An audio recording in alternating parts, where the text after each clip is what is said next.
के नेताजी सुभाष चंद्र बोस स्टेडियम से इस किसान सम्मेलन को संबोधित करने जा रहे हैं। आप सभी से निवेदन है अपने यथास्थान पर विराजमान रहे और पायलट साहब आप सबको अपने बीच साकार हर्षित और गौरवान्वित है। सभी से निवेदन है।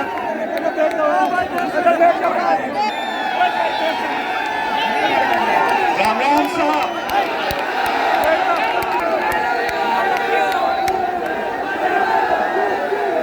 आज इस मारवाड़ की पवित्र धरती पर वीर तेजाजी जी की ऐतिहासिक मिट्टी में पर्वतसर नागौर में आपके बीच में अपने आप को पाकर मैं बहुत गर्वान्वित हूँ, प्रफुल्लित हूँ। हमारे पर्वतसर के विधायक नौजवान साथी रामनिवास गावड़िया जी, प्रदेश सरकार में हमारे मंत्री आदरणीय हेमाराम जी, और हेमाराम जी का 2 या 3 दिन के बाद जन्मदिन है 75वां। तो आप सब जोरदार तालियां बजाकर हेमाराम जी का स्वागत करो और ये भगवान से दुआ करें कि आज से 25 साल बाद इनके 100वें जन्मदिन पर फिर यहाँ पे ताली बजाएंगे हेमाराम जी के लिए।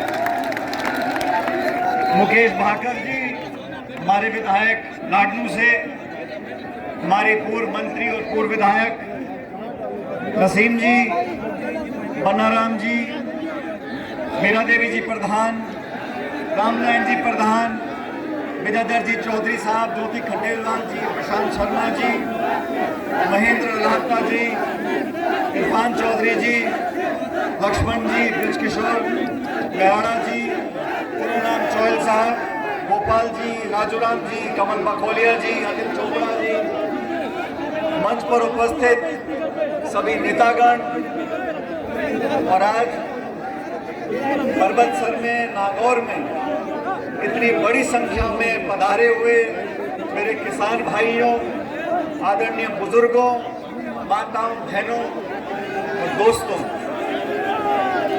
आज से कुछ दिन पहले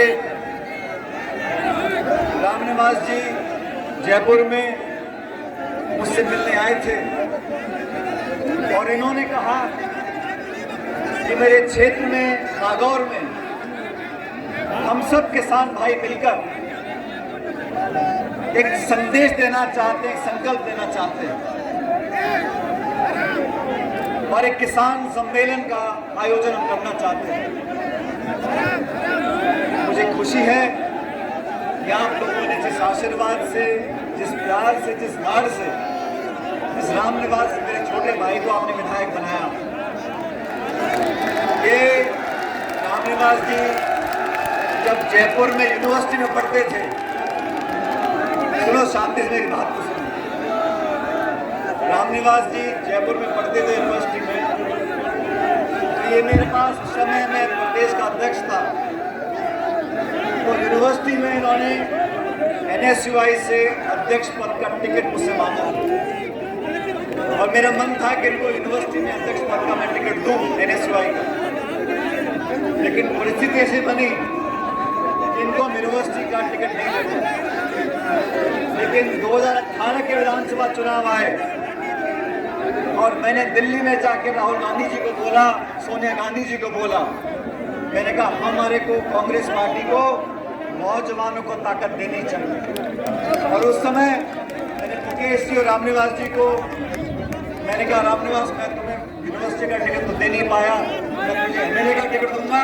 और मैं धन्यवाद करना चाहता हूँ आप लोगों का कि आप लोगों ने भारी बहुमत से रामनिवास जी को विधायक बनाया। पिछले 4 सालों से मैं खुद इस बात का गवाह हूँ, रामनिवास जी ने ऐसा कोई मंत्रालय नहीं छोड़ा, सचिवालय का कोई कमरा नहीं छोड़ा, अपने क्षेत्र को विकसित करने के लिए योजनाएं, बजट, पैसा, विकास का, सड़क का, स्कूल का, अस्पताल का, बिजली का, रोड का। आप जानते हो इस देश में 2/3 आबादी जमीन पर कृषि पर निर्भर है। और किसानों की व्यवस्था को बेहतर बनाने का वादा बीजेपी ने केंद्र में सरकार बनाने से पहले किया था। आज लगभग 8.5 साल पूरे हो गए भाजपा की सरकार दिल्ली में बनी है, और किसान के जो हालात हुए हैं, ये वो सरकार है जिसने सरकार बनने से पहले कहा था कि हम किसान की आमदनी दुगनी करेंगे। मैं पूछना चाहता हूं नरेंद्र मोदी जी से, मैं पूछना चाहता हूं दिल्ली की सरकार से, आपने किस किसान की आमदनी दुगनी करी है? आज किसान परेशान है, आज खाद, बिजली, पानी सारी कीमतें बढ़ गई, महंगाई आसमान छू रही है। आपने किसान की मदद करने की जगह उस पर प्रहार किया और दिल्ली में 3 ऐसे कानून बनाने की कोशिश करी जिससे किसान की कमर टूट जाए। वो तो धन्य देश का किसान जिन्होंने महीनों तक, साल भर तक धरना दिया दिल्ली के राजधानी में बैठकर और केंद्र की सरकार को मजबूर किया। वो तीनों काले कृषि कानूनों को वापस लेने पड़े और देश से माफी मांगनी पड़ी। जब ये कानून बने थे पूरे प्रदेश में हम और आपने मिलकर सभाएं करी थी और केंद्र की सरकार को चुनौती दी थी। अगर किसान संगठित हो जाता है तो दुनिया की हर ताकत को हमारे सामने झुकना पड़ेगा। और किसान सम्मेलन कर संदेश देना चाहते हैं, जो समाज, जो बिरादरी, जो लोग कृषि में किसानी करते हैं उसमें जात पात के बंधन टूट जाते हैं। मेरी बात सुनो, मैं आपसे निवेदन कर रहा हूँ, शांति से बैठो। महाराज के मंदिर में आशीर्वाद लेने के लिए, माथा झुकाने के लिए जा रहा हूँ। और मैं याद कर रहा था आज से 12 साल पहले जब मैं केंद्र की सरकार में मंत्री था, तब मुझे सौभाग्य प्राप्त हुआ कि मैं तेजा जी के नाम पर एक डाक टिकट जारी करूं। करनाल के मेले में 2010 की बात है, शायद भारत सरकार के माध्यम से मुझे सौभाग्य प्राप्त हुआ। मुझसे पहले बहुत मंत्री बने होंगे, मेरे बाद बहुत मंत्री बने थे, लेकिन ये तो ऊपर वाले की लीला है कि तेजा जी का जो डाक टिकट था वो मेरे हाथों जारी करने का मौका मुझे।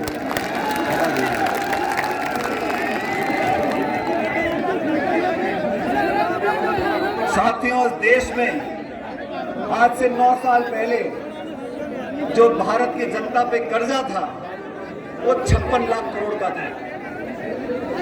भारत में, देश में 9 साल पहले जनता पे जो कर्ज का बोझ था वो 56 लाख करोड़ था। आज वो कर्जा 1.5 लाख करोड़ का होगा। 1.5 लाख करोड़ का कर्जा जनता के ऊपर है। वो लोग जो बात करते हैं आम आदमी की, किसान की, उद्योग की, निवेश की, रोजगार की, आर्थिक प्रगति की, आज इस सम्मेलन के माध्यम से उसने पूछना चाहता हूं लोगों से कि आप सत्ता में काबिज हुए, अर्थव्यवस्था चौपट हो गई, नोटबंदी आपने कर दी, जीएसटी थोप दिया, महंगाई आसमान छू रही है, बेरोजगारी के रिकॉर्ड टूट रहे हैं, और आपने जो कानून बनाए, जमीन अधिग्रहण के खिलाफ आपने कानून बनाने की कोशिश करी, आपको वापस लेना पड़ा। किसानों के खिलाफ आपने 3 कृषि कानून बनाए, आपको वापस लेने पड़े। और फिर आपने क्या किया, क्योंकि हम सब नागौर में हैं, ये वो जमीन, वो धरती है जहाँ के बच्चे, जहाँ के बेटे वर्दी पहनकर हमारे देश की सीमा की रक्षा करते हैं। सड़क पर खड़े होकर गोली खाने के दिन में जज्बा है, वो राजस्थान में मारवाड़, नागौर के बच्चे वहां जाते हैं। केंद्र की सरकार ने क्या किया, एक नई योजना बना दी, अग्निवीर की योजना। ये अग्निवीर की योजना क्या है, जो पहले बच्चा भर्ती होता था, मेहनत कर कर फौज में अपना नाम रोशन करता था, अब इन्होंने कहा कि तुम भर्ती हो गए तो 4 साल में आपकी छुट्टी कर दी। ये भर्ती प्रणाली के साथ एक धोखा है, और मैं समझता हूँ अग्निवीर जैसे योजना बनाने वाले वो लोग हैं जो जानते नहीं। जो बात हेमंत जी बोल रहे थे, जय जवान और जय किसान, कौन से उद्योगपति के बच्चे जाके फौजें भर्ती होते हैं? किसान का बच्चा जाके फौजें भर्ती होता है। मेहनत करते हैं, सालों तक परिश्रम करते हैं, परीक्षा में पास होते हैं, फिजिकल टेस्ट में पास होते हैं और फिर जाके वो भर्ती होते हैं। तो केंद्र में बैठे लोगों को ना तो जमीनी हालात का पता है और ना लोगों के जज्बात को मालूम। धर्म के नाम पर, जाति के नाम पर, भाषा के नाम पर, प्रांत के नाम पर लोगों में विभाजन कर कर वोट लेना जानते हैं। लेकिन हम सब लोग अगर संकल्प लेंगे, मुझे पूरा विश्वास है आने वाले समय में आपका संपूर्ण आशीर्वाद हम लोगों को मिलेगा। आज इस देश में जो हालात बन गए, जो लोग पहले अमीर थे वो इतने अमीर बन गए और जो लोग गरीब थे वो और गरीब हो गए। जब मनमोहन सिंह जी की सरकार दिल्ली में थी साथियों, 10 साल के कार्यकाल में 14 करोड़ लोगों को गरीबी रेखा से ऊपर उठाया था। 14 करोड़ लोगों को गरीबी रेखा से ऊपर उठाया था। आज के हालात क्या हैं? देश की 10% लोगों के पास, देश के 10% लोगों के पास इस भारत की 2/3 संपत्ति है। 66% संपत्ति इस पूरे भारतवर्ष की 10% लोगों के हाथों में चली गई। इस देश में हवाई अड्डे, रेलवे लाइन, बिजली कंपनी, बीमा कंपनी, जो बड़े पोर्ट थे, खान थे, उन सबको नीलाम करके चंद लोगों के हाथों में दिया जा रहा है। और सबसे ज्यादा चोट किसको लगती है? हमारे किसान कौम को लगती है। और मैं ऐसा मानता हूं साथियों, जाति, बिरादरी, धर्म, भाषा, प्रांत, इन सबको, इस सबके जहर को अगर वो तोड़ सकता है तो 2 बातें तोड़ सकती हैं। पहली जवानी और दूसरी किसानी। इस देश में, राजस्थान में 70% जनता 35-40 साल से कम है और जवान की कोई जाति नहीं होती। उसको भविष्य की चिंता है, उसमें देशभक्ति के भाव है, वो सबको साथ लेकर चलना चाहता है। और किसान जो धरती माँ का पेट फाड़ कर अनाज पैदा करता है, पूरे देश का पेट पालता है, किसी को जाति नहीं। हम मंडी में जाके खड़े हो जाएं और गेहूं बाजरा हाथ में ले लें, हमको नहीं पता ये गेहूं किसने पैदा किया है, वो किस जाति, किस समाज का, किस जाति का है। जो अनाज पैदा करता है वो किसान है। इसलिए साथियों, इस जहर को खत्म करने के लिए हम लोगों को एकत्रित होना होगा, संगठित होना होगा। नौजवानों का भविष्य इस देश के लिए बहुत है और नौजवानों के लिए हमने हमेशा संघर्ष किया। जब मैं प्रदेश कांग्रेस कमेटी का अध्यक्ष था, हमने भाजपा की सरकार को बहुत चुनौती दी। और मैं बीजेपी के साथियों से पूछना चाहता हूं, आप लगातार प्रदेश में मीटिंगें कर रहे हो, आप कहते हो हम जन आक्रोश की मीटिंग कर रहे हैं। अरे आँख खोल के देख लो, जनता यहाँ बैठी है, तुम अकेले आक्रोश कर रहे हो। ये सब लोग झूठे सपने दिखाकर, पाखंड कर कर, भावना को भड़काकर, मंदिर के नाम पर, मस्जिद के नाम पर, भगवान के नाम पर वोट लेना जानते हैं। अपने आप को बहुत बड़े राम भक्त बनाते हैं। मैं आपसे पूछना चाहता हूं, आप इतने राम भक्त इतने बड़े हैं, सबसे ज्यादा राम राम साधो मैं बोलता हूं। ये सब लोग इस उम्मीद में बैठे हैं कि हम प्रचार करेंगे, बड़ी बड़ी घोषणाएं करेंगे, सपने दिखाएंगे, लेकिन काट की हांडी बार बार नहीं चलती। आपने लोगों को भ्रमित किया, हिंदू मुसलमान, राम और भगवान और मस्जिद, हिंदुस्तान पाकिस्तान। अब भाजपा के साथियों से पूछो कि भाई गैस का सिलेंडर 1200 रुपए का क्यों बिक रहा है? पेट्रोल डीजल देसी घी से महंगा क्यों हो गया? कहते हिंदुस्तान पाकिस्तान, हिंदू और मुसलमान। आप बोलो भाई, बाजार में कुछ सामान लेने जाओ, खाद, पानी, तेल, घी, चाय पत्ती, सब्जी, लाडू, कुछ भी खरीद लो, महंगाई आसमान छू रही है। मैं पूछना चाहता हूं भाजपा के साथियों को, किसी एक नेता ने आके आज तक बोला है कि महंगाई पर काबू लेकर आएंगे? किसी एक नेता ने बोला है कि महंगाई कम करेंगे? जब आप विपक्ष में थे तो कहते थे हाय महंगाई गायन मार गई। अब महंगाई नहीं दिखती। पेट्रोल डीजल देसी से महंगा कर दिया। गैस का सिलेंडर 1100 रुपए का बिक रहा है। राजस्थान में खाद और बीज में ब्लैक होता है, सर्दी में लोग लाइनों में खड़े होते हैं। आप खाद और हमका यूरिया देते नहीं हो, किसान की परवाह आप करते नहीं हो। मैं चुनौती देना चाहता हूं कि इनकी सरकार को भी और उन सब लोगों को जो किसानों को कमजोर समझते हैं। साथियों, भविष्य में आने वाले समय में अगर किसान संगठित हो गया, अगर नौजवान संगठित हो गया, हर वो ताकत जो तोड़ना जानती है, हर वो ताकत जो अफवाह फैलाना जानती है, हर वो ताकत जो सत्ता में झूठ बोलकर काबिज होना चाहती है, उस ताकत को हराने का दम हम लोग रखते हैं। ये संदेश इस किसान सम्मेलन देना चाहते हैं।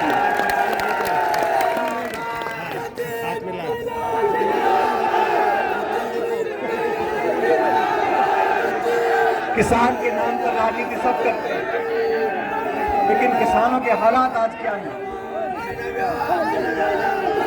केंद्र की सरकार को 9 साल होने आए।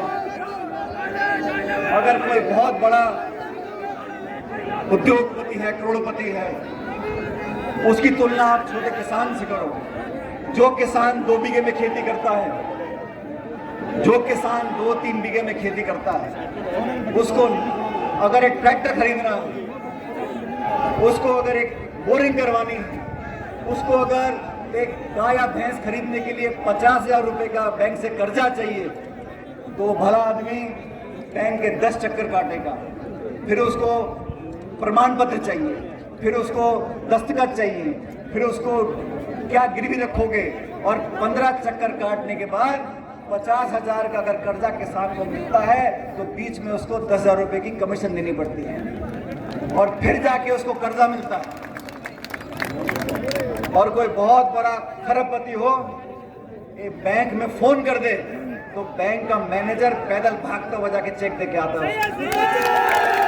ये व्यवस्था बदलनी पड़ेगी, व्यवस्था बदलनी पड़ेगी। इस देश का किसान जो पूरी भारत वर्ष की जनता का 130 करोड़ लोगों का पेट पालता है, उसको आज भी दर दर भटकना पड़ता है। हमारी माताएं बहनें बैठी हैं, आज 70-75 साल हो गए, आज भी पानी लाने के लिए हमको कई किलोमीटर चलना पड़ता है। आज भी छोटे मोटे काम कराने के लिए हमको माथे रगड़ने पड़ते हैं, नाक रगड़नी पड़ती है। इस व्यवस्था को बदलना है, और व्यवस्था को वही लोग बदल सकते हैं जिनमें संघर्ष करने की शक्ति और ताकत है। जो नौजवान आपके साथ खड़े रहे हैं, हमारा छोटा भाई रामनिवास जी ने मुझे कहा, वालिद साहब मैं किसान सम्मेलन करना चाहता हूँ। मैंने कहा कहाँ पर करोगे? उन्होंने कहा परबतसर में करूंगा। मैंने निवेदन किया, मैंने कहा आप अकेला सम्मेलन कर लोगे? उन्होंने कहा जैसे लोगों ने आप पर विश्वास किया है, आप मुझ पर विश्वास करके देखो। और मैं देख रहा हूं आज इतनी बड़ी संख्या में आप सब यहाँ मौजूद हो। और देखो, जब समय अच्छा होता है ना, तो सारी चीज अपने आप सही हो जाती है।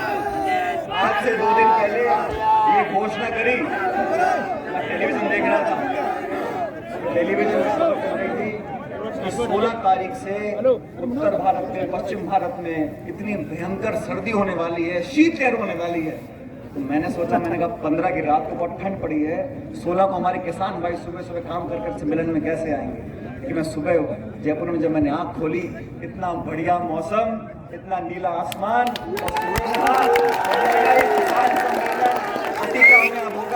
और लोगों की भावनाएं जुड़ी हुई।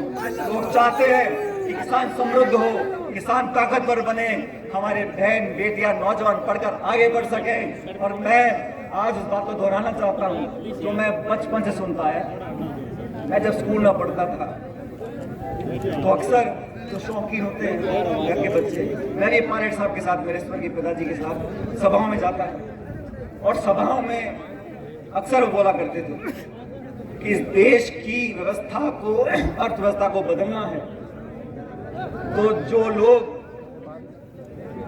इस देश को चलाते हैं उन कुर्सियों पर वो लोग बैठे। गांव और गरीब और किसान के बच्चे उन कुर्सियों पर बैठेंगे तो उसकी कलम उनके लिए चलेगी जिस देश में जो लोग अनाज पैदा करते हैं। जब तक गरीबों के बच्चे, किसानों के बच्चे उन कुर्सियों पर नहीं बैठेंगे, जिस कुर्सी से इस देश और प्रदेश में नियम कानून बनते हैं, तब तक सही मायने में हमारा भला नहीं हो सकता। वोट की ताकत ऐसी ताकत है साथियों, वोट की ताकत इस जमहूरियत में, इस लोकतंत्र में, इस प्रजातंत्र में इतनी बड़ी ताकत है। कोई कितना घमंड कर ले, कोई कितनी बड़ी ऊंचाई पे पहुंच जाए, लेकिन 5 साल के बाद हाथ जोड़कर गांव और गरीब को गणेश मानकर पूजा करनी पड़ती है, वोट मांगने पड़ते हैं, हाथ जोड़कर शीश झुकाना पड़ता है। इसलिए अपनी वोट की ताकत को हम आप समझते हैं। आने वाले समय में भी मैं चाहता हूं आपका आशीर्वाद बना रहे। जिस प्रकार से हम लोग मेहनत कर रहे हैं, आप सब जानते हो 7 सितंबर 2022 को कन्याकुमारी से राहुल गांधी जी ने एक यात्रा शुरू करी, भारत जोड़ो यात्रा। मेरा सौभाग्य था कि मैं कन्याकुमारी में उस दिन था और 7 सितंबर को मेरा जन्मदिन होता। तो मैंने कहा भाई सोने को सुहागा, भारत जोड़ो यात्रा हो रही थी। मैंने कहा राहुल जी को, मेरा जन्मदिन है, लेकिन वो यात्रा शुरू करी हम लोगों ने और 18 दिन तक वही हेमाराम जी पता नहीं बैठे, ये कह रहे हैं मैं बूढ़ा हो गया हूं। हेमाराम जी ने 18 दिन जितनी तेज राहुल गांधी जी चले उससे ज्यादा तेजी से चलते रहे, सुबह और शाम दिन के 25 किलोमीटर चले और वो यात्रा निकाली थी। देश में जो माहौल पैदा हुआ है, संवैधानिक संस्थाओं को खोखला करने की जो मुहिम चली है, देश में जो नफरत और टकराव पैदा हुआ है, देश में जो भय का माहौल पैदा हुआ है, उसके खिलाफ आवाज उठाई है और लगातार 3200 किलोमीटर चलकर ये संदेश दिया है कि न सिर्फ कांग्रेस जन लेकिन देश का हर नागरिक एकता, प्यार, मोहब्बत, भाईचारा ये फैलाना चाहता है और वो महक और खुशबू पूरे देश में आज फैल रही है। आज उनकी यात्रा राजस्थान से निकल गई। हम सबकी जिम्मेदारी बनती है कि आने वाले समय में 26 तारीख को कांग्रेस पार्टी एक हाथ से हाथ जोड़ो अभियान चालू कर रही है। लोगों को जोड़ना चाहते हैं, ब्लॉक में, पंचायत में, जिला मुख्यालय पर, पूरे प्रदेश में 36 कौम के लोग, चारों धर्म के लोग मिलकर एकजुटता सामने आए और हम सब अगर संगठित रहेंगे, हम आपस में एक दूसरे पर भरोसा करेंगे, मुझे पूरा विश्वास है कि सारे हमारे अभियान कामयाब होंगे। नौजवानों के भविष्य की चिंता हम सब लोगों को, और मैं सच बताता हूँ, जब मैं अखबार में खबर पढ़ता हूँ, देखता हूँ कि हमारे प्रदेश में कभी पेपर लीक हो गए, कभी परीक्षा कैंसिल हो गई, तो मन आहत होता है। मन में पैसे लाता है, किताबों के पैसे लाता है, दिन रात मेहनत करता है और विपरीत परिस्थितियों में पढ़ाई और परीक्षा की तैयारी करता है। जब ऐसा प्रकरण सामने आता है तो सच में मन बहुत आहत होता है। मैं उम्मीद करता हूँ कि आने वाले समय में ये जो छोटी मोटी दलाली करते हैं, बजाय इनके जो सरगना है, जो उस प्रकार के काम को होने देते हैं, उनको पकड़ना चाहिए। क्योंकि इस देश का नौजवान अगर सही रास्ते पर नहीं चलेगा, उसको उसकी मेहनत का फल नहीं मिलेगा, उसकी विश्वास में कमी आ जाएगी, तो हमारे समाज के लिए, हमारे प्रदेश के लिए, हमारे देश के लिए अच्छा संकेत नहीं है। मैं आप लोगों से सिर्फ इतना निवेदन करना चाहता हूं साथियों, किसानों को इकट्ठा करने के लिए, नौजवानों में वो विश्वास कायम करने के लिए, वसुंधरा जी की सरकार थी राजस्थान में 5 साल, 163 विधायक थे, कांग्रेस के रह गए 21। प्रदेश कांग्रेस का मैं अध्यक्ष बना और इन 5 सालों में मेरी कोशिश रही कि हर कार्यकर्ता तक हम पहुंच सके, हर सीमा को लांघ सके, हर खाई को टाप सके, लोगों के दिलों से जुड़ सके। अगर मैं किसी के खुशी में ना शामिल हो सकूं तो उसके दुख के मोमेंट में, उसके दुख की घड़ी में पहुंच सकूं। मैं धन्यवाद देना चाहता हूं परबसर के लोगों को, नागौर के लोगों को। इस पूरे जिले में हम सब के आवेदन से, सबकी मेहनत से इस नागौर जिले में एक तरफा जीत आपने कांग्रेस पार्टी की कराई थी। उन 5 सालों में हमने पदयात्राएं करी, हमने घेराव किया, हमने धरने दिए, हमने मुकेश भाकर जी ने, राम निवास जी ने, हमने लाठियां खाई, जेलों में गए और मैंने तो मुख्यमंत्री का जो क्षेत्र है वहां पर एक किसान न्याय यात्रा निकाली थी, वहां से झालावाड़ 100 किलोमीटर, और किसान न्याय यात्रा यूं निकाली थी कि ना तो किसान को मुआवजा मिल पा रहा था, ना किसान की मदद हो पा रही थी। और मेरी यात्रा निकालने के बाद वसुंधरा जी को हमारी बातों को मानना पड़ा था। इसलिए आप सबके साथ संघर्ष हमने किया, आपने पूरा आशीर्वाद हम लोगों को दिया। अब 11 महीने के बाद दोबारा चुनाव आ रहे हैं। मैं चाहता हूं कि आप लोगों का जो प्रेम और प्यार और आशीर्वाद है वो पहले की तरह बरकरार रखना। और मैं बार बार बोलता हूँ, रामनिवास गावड़िया जी मेरे साथी नहीं है, मेरे छोटे भाई हैं। अगर आपको मुझे ताकत देनी है, ये नौजवान एक साहसी नौजवान। और सुनो, और राजनीति में बहुत तरह के नेता हैं। राजनीति में जितने दल उतने नेता, जितने जिले उतने नेता। वो नेता, वो जनप्रतिनिधि जो अपनी जबान का पक्का हो, ऐसे लोगों की पहचान करनी है जो अपनी बात का पक्का हो, जो आपसे झूठ ना बोलता हो। और मुझे फख्र के साथ कहते हुए एक गर्व महसूस करता हूँ कि रामनिवास गावड़िया ऐसा नौजवान है जो अपनी बात का पक्का है, अपनी जबान का पक्का है। इसलिए ये जाति बिरादरी के जंगल से बाहर निकलकर 36 कौम के हम सब लोग अगर इकट्ठे हो जाएंगे तो मुझे लगता है आने वाला समय हमारा आपका है।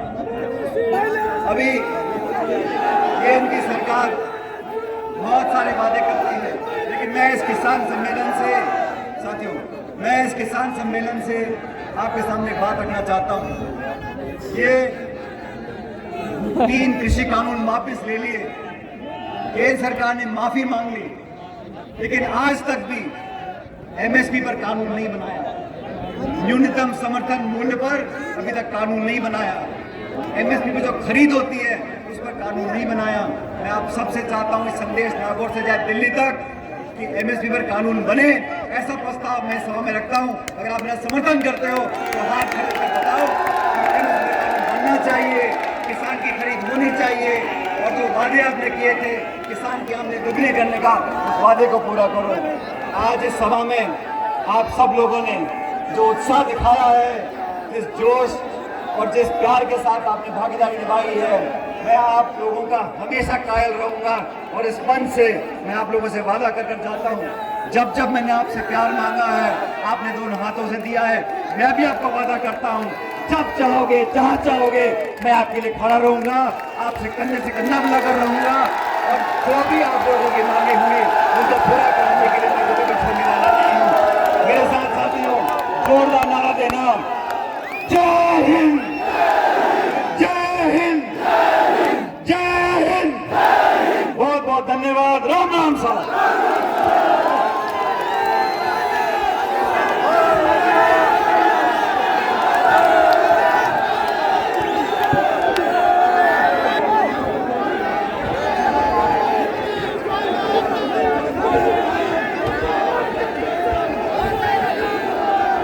बहुत बहुत धन्यवाद।